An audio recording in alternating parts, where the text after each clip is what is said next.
ఏం చేస్తుంటారండి? House wife. House wife అండి. ఇప్పుడు చంద్రబాబు గారు ఒక స్టేట్మెంట్ ఇచ్చారండి. అంటే పథకాలకి ప్రస్తుతం డబ్బులు ఇవ్వలేను. కొన్ని మెల్లమెల్లగా పథకాలు ఇస్తాను. ఫస్ట్ డబ్బులన్నీ కూడా అభివృద్ధి చేస్తాను. పోలవరం పూర్తి చేస్తాను. అమరావతిపై పెడతాను. వాటి డబ్బులు వాటికే వాడుతా అంటున్నారు. కరెక్టే అంటారు ఆయన చెప్పిన మాట? మంచిదే కదా వస్తే మనకి పిల్లలకి భవిష్యత్తు బాగుంటుంది కదా. ఇప్పుడు జగన్ గారు వచ్చారు, ఇవ్వాల్సిన అమౌంట్ పిల్లలకి కాలేజీ ఫీజులు కట్టలేదు, అలా మా మీదే పడుతుంది కదా. మేము కట్టి ఇప్పుడు సర్టిఫికేట్లు తెచ్చుకోవాలి. అదే చంద్రబాబు గారు చెప్పారు అంటే చేస్తారు, అది పక్క నమ్మకం అయితే ఉంది. అంటే ప్రస్తుతం అయితే మాత్రం ఆయన సంక్షేమ పథకాల కన్నా అభివృద్ధి మీద దృష్టి పెడితే భవిష్యత్తు బాగుంటది అంటారు. బాగుంటది అంతే కదా. పిల్లలకు నెక్స్ట్ భవిష్యత్తు బాగుంటది. ఎక్కడెక్కడికో వెళ్ళి జాబులు చేస్తున్నారు, వాళ్ళకి ఇష్టం లేకపోయినా విదేశాలకు వెళ్తున్నారు. ఇక్కడ తల్లిదండ్రులు చనిపోయినా రావడానికి లేదు, ఏది జరిగినా రావడానికి లేదు. అదే మన దగ్గర ఉన్నారు అనుకోండి, హెల్త్ బాగోకపోయినా ఇంకోటైనా దగ్గరుండి చూసుకోవడానికి బాగుంటది కదా. పిల్లల భవిష్యత్తు గురించే కదా ఆయన ఆలోచించేది. బాగుంది. మరి ఆయన ఇప్పుడు గతంలో ఎక్కడ అభివృద్ధి లేదు, 30 ఏళ్ళు వెనక్కి వెళ్ళిపోయింది అన్నారు ఆంధ్ర రాష్ట్రం. సో ఇప్పుడు ఆయన వచ్చారు కదా, అభివృద్ధి చేయగలుగుతారు ఆయన? చేస్తారు సార్, చేస్తారు. పిల్లలకి కూడా ఉపాధి లేక పక్క రాష్ట్రాలకి పక్క దేశాలకి ఉద్యోగ అవకాశాల కోసం వెళ్లేవాళ్ళు. సో ఇన్ ఫ్యూచర్ అంటే ఇప్పుడు సడన్ గా అవ్వదు, కానీ ఇన్ ఫ్యూచర్ లో అయినా సరే మన పిల్లలు అంటే ఆంధ్రాలోనే ఉద్యోగం చేసుకునే అవకాశం దొరుకుతుంది. అవుతుంది సార్. ఇప్పుడు కాకపోయినా 10 సంవత్సరాలకైనా అవుతుంది కదా సార్. ఇప్పుడు 8 నెలలు అవుతుంది.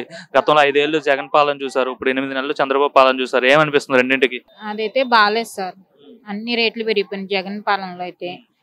మనం ఏదైనా సహాయం కోసం వెళ్ళినా గానీ మనకి రెస్పాండ్ లేదు. అది ఇక్కడ ఏంటంటే మనం సహాయం కోసం వెళ్ళలేదు ఇంకా, కానీ వెళ్దాం అనుకునే లోపు మనకి ముందుగానే పలానా దగ్గరికి వెళ్ళండి మనకి పని అవుతుంది అని చెప్తున్నారు. ఇది బెస్ట్ కదా సార్, మనలాంటి వాళ్ళు మధ్య తరగతి వాళ్ళకి బెస్ట్ కదా. అందుబాటులో ఉందంటారు? వాటిలో అన్ని అందుబాటులో ఉన్నాయి సార్. అది రోడ్స్ ఎట్లా ఉన్నాయి? ముఖ్యంగా గతంలో రోడ్లు బాగాలేవని చెప్పి ఇప్పుడు బాగా చేస్తున్నారు సార్. ప్రతి రోడ్డు బాగా చేస్తున్నారు సార్. చాలా చోట్ల చూసాను నేను, ప్రతిదీ బాగా చేస్తున్నారు సార్. చిన్న సందామని ఏదైనా కానీ బాగా చేస్తున్నారు. బాగుంది. ఇప్పుడైతే డెవలప్మెంట్ అవుతుంటారు సార్. 10 సంవత్సరాలకైనా పర్లేదు సార్. ఇప్పుడు అవ్వాలని కాదు కదా. రాజధాని పరిస్థితి ఏంటంటారు? ఇంత ముందు రాజధాని మన రాజధాని ఏంటంటే చెప్పలేని పరిస్థితిలో ఉండేది. ఏం రాజధాని అంటే 3 రాజధానులు అనేవారు. ఇప్పుడు అమరావతి ఏకైక రాజధాని అని చెప్పి బాబు గారు దానిపైన ఫుల్ కాన్సన్ట్రేషన్ చేశారు. అదే బెస్ట్ సార్. మనకి రాజధాని అంటే అమరావతి ఎప్పటి నుంచో ఉంది. 3 రాజధానులు అంటే ఎలా పెడతాం సార్? అది అవ్వదు కదా మనకి. ఒకటి అమరావతి ఫస్ట్ నుంచి సార్ అంది, చంద్రబాబు గారు అంది కూడా అమరావతి. అదైతేనే బెస్ట్, మనకు దగ్గరలో ఉంటుంది. మన చుట్టుపక్కల ఉన్న రేట్లు పెరుగుతాయి, కొంచెం మధ్యతరగతి వాళ్ళు కొంచెం బాగుపడతారు.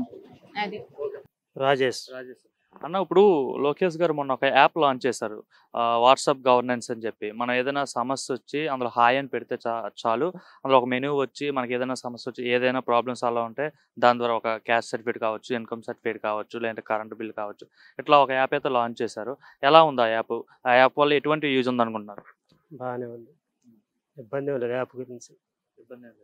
ఎలా ఉందన్న ఈ లోకేష్ పరిపాలన కావచ్చు? లోకేష్ ఐటీ శాఖ మంత్రిగా ఉన్నారు కదా, ఎట్లా పనిచేస్తున్నాడు ఆయన? బాగానే పనిచేస్తుంది. గత ప్రభుత్వమే బాగుండేది, చంద్రబాబు ప్రభుత్వం వచ్చిన తర్వాత, ఈ కూటమి ప్రభుత్వం వచ్చిన తర్వాత ప్రజలందరికీ ఇబ్బందిగా ఉందని చెప్తున్నారు. నిజం కాదా మరి? ఇబ్బంది ఏమి లేదు. గత ప్రభుత్వం ఇబ్బంది జరిగింది. గతానికి ఇప్పటికి ఏంటి తేడా? అభివృద్ధి జరుగుతుంది.